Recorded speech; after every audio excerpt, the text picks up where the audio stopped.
En esta semana en la que hemos estado estudiando acerca del plan, del propósito original de Dios, del proyecto de Dios para nuestras familias, no sé ustedes, pero yo aprendí algo que quisiera compartirles en esta hora a manera de introducción. Y es que en el caminar de los años, al ir creciendo nuestra familia, ciertamente como padres hemos cometido errores. Y en la mayoría de las ocasiones, esos errores, aunque sabemos que causan situaciones, conflictos, problemas, muchas veces no son de forma inmediata. O en ocasiones, estos problemas, estos conflictos son llevaderos. Y podemos soportar muchas veces las consecuencias inmediatas y no percibir que a la larga los problemas se van a hacer mucho mayores, van a ser mucho más grandes. Pero si en principio no tenemos una circunstancia difícil que enfrentar, como padres muchas veces nos conformamos a la situación o nos habituamos a los cambios que se están dando por nuestras malas decisiones. Y esto genera que llegue un momento en que ya no percibimos que lo que estamos haciendo fue equivocado y que tuvo una consecuencia y tomamos la misma consecuencia como algo que ya vemos con naturalidad dentro de nuestra familia y dentro de nuestro hogar. En pocas palabras, nos sucede lo mismo que le sucede a la ranita, y este es un ejemplo muy común que se toma para hablar del conformismo, y lo hemos escuchado seguramente, que si nosotros tomamos una rana viva y la ponemos o la queremos arrojar adentro de un recipiente donde el agua está hirviendo, pues seguramente al caer en el agua hirviendo la rana va a pegar un salto, ¿verdad? Y va a salir del lugar. ¿No está Ricardo por ahí? Ajústame por favor el sonido.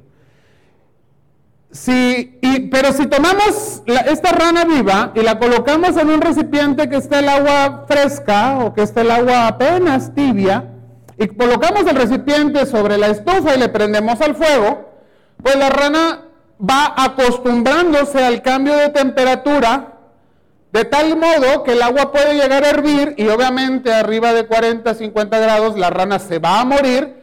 Cuando empieza a hervir el agua, la rana se va a cocinar, pero nunca salta fuera del recipiente, porque fue acostumbrándose al cambio de temperatura y se hizo habitual para ella. Se acostumbró, se conformó al medio en el que estaba. Esto no solamente pasa en nuestras familias, hermanos, pasa a todos los seres humanos.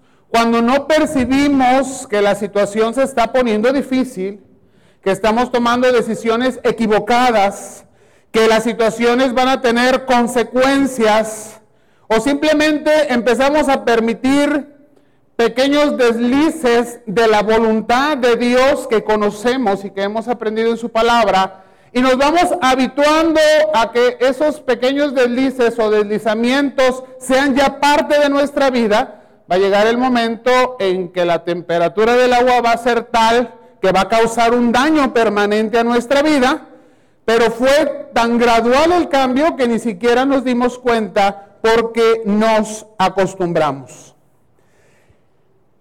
En este relato de la vida del rey Salomón, creo que Salomón sería un buen ejemplo de esta ranita en agua fresca.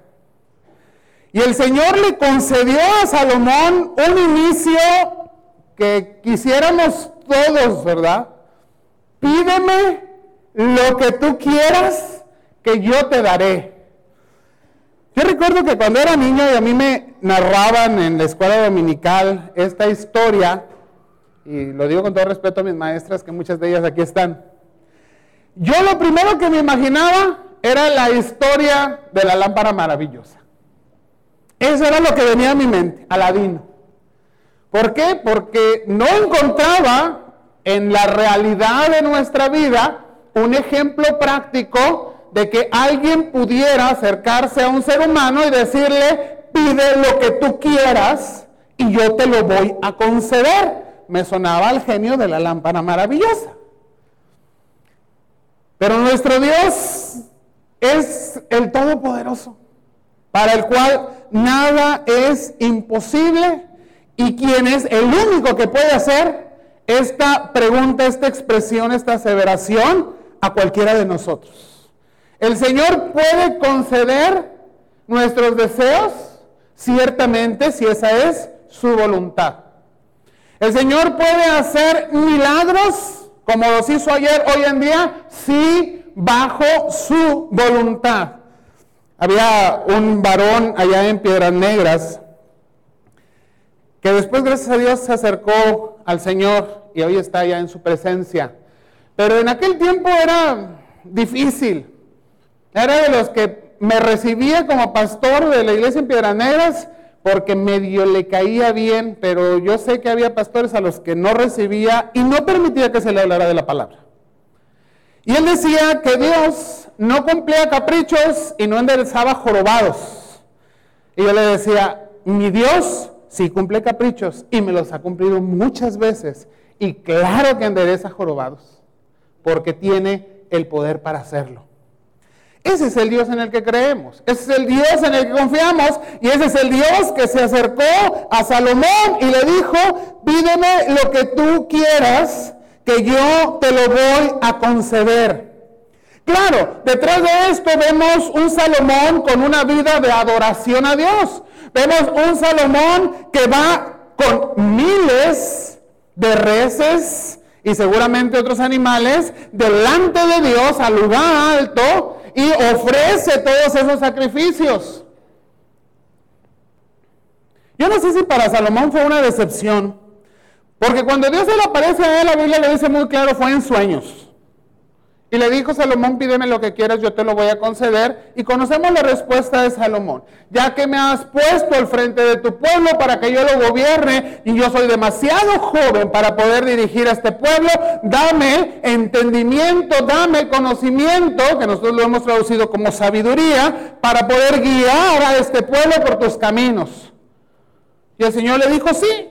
Y por cuanto no has pedido riquezas ni todo lo demás que normalmente pediría cualquier ser humano, te voy a dar lo que me pediste y también lo que no me pediste. Pero al otro día se hizo de mañana y Salomón se despertó. Y yo no sé si en ese momento Salomón dijo, estaba soñando. No era realidad. Sin embargo, la promesa de Dios ya había sido dada a su corazón. Y yo creo que Salomón conservó la fe de que sí era Dios quien le había hablado, que no era nada más un sueño o causa de que le dieron mucho de cenar, y que Dios verdaderamente iba a cumplir sus anhelos y sus expectativas que estaban en su corazón de poder gobernar con sabiduría, de poder gobernar bajo la dirección de Dios al pueblo de Israel.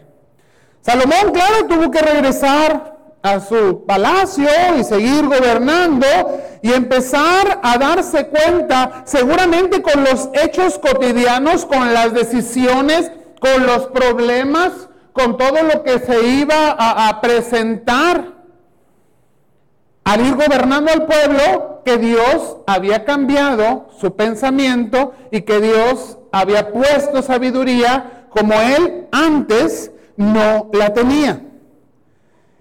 Y quizás para que Salomón se diese cuenta, y vemos este primer gran acto de decisión de Salomón, que está ahí expresado en 1 de Reyes capítulo 3, nos damos cuenta que la sabiduría de Salomón es puesta a prueba con la situación que se da en estas dos mujeres prostitutas que llegan delante de él con un bebé en brazos, y conocemos la historia. Y a veces vemos estas historias como los relatos que le hemos contado a los niños o que recibimos como niños y no profundizamos en el propósito de Dios. Dios le está haciendo ver a Salomón, ya no eres solamente tú, no eres el mismo que esa noche en Gabaón antes de que yo te concediera lo que me has pedido. Ahora tienes una capacidad diferente, va más allá, te he concedido la sabiduría que tú solicitaste. Y difícil situación. Dos mujeres, un bebé vivo y uno muerto, que no nos dice que lo tuvieran por ahí. Las dos aludiendo, este hijo es mío, y la otra mató al suyo porque se durmió y en una vuelta en la cama lo aplastó. ¿Quién había de testigos? Dice una de ellas, y no había nadie más. Ah, qué caray, ¿dónde hacemos las investigaciones? No había pruebas de ADN, no podíamos llamar a un CSI para que fuera a investigar la escena del crimen. No había. El rey tenía que decidir y la palabra del rey era la que se iba a cumplir. Quien él decidiera que era la madre de ese niño, lo iba a poseer, iba a tomar custodia, y aprendí la palabra. Sobre ese niño se le tenía que llevar a su casa y criarlo. Y yo me imagino un Salomón sentado en el trono, un trono muy hermoso, ¿verdad? Pero rascándose la cabeza. ¿Cómo? A ver, tráiganme una espada, dice Salomón. ¿Para qué queremos una espada? Si lo que estamos aquí discutiendo es quién es la mamá de este niño. Bueno, pues me agarran al niño, lo parten en dos, le dan una mitad a cada una y acabado el problema. La sabiduría de Dios en Salomón va más allá. Y él sabía perfectamente que la madre de ese niño, lo último que quisiera es la muerte de su pequeño hijo, que prefería dejarlo en las manos de la otra mujer que verlo muerto. Y eso es lo que Dios puso en el corazón y en la mente de Salomón. Cuando él ve la reacción de una de esas dos mujeres que dice, no le hagan daño, no lo maten, no lo partan, entrégaselo a la otra mujer y que el niño viva. Esta es la madre de este niño. Entréguenselo a ella. ¿Cómo le iría a la otra? No sé. La Biblia no nos dice. Pero yo creo que ha de haber recibido algún castigo. No creo que el rey le haya dejado ir nomás así. Que fuera, ¿verdad? Después de toda esa mentira. La sabiduría de Salomón fue creciendo. Y fue creciendo de tal manera que fue conocida por todo el mundo conocido de su época. Sabemos que la palabra de Dios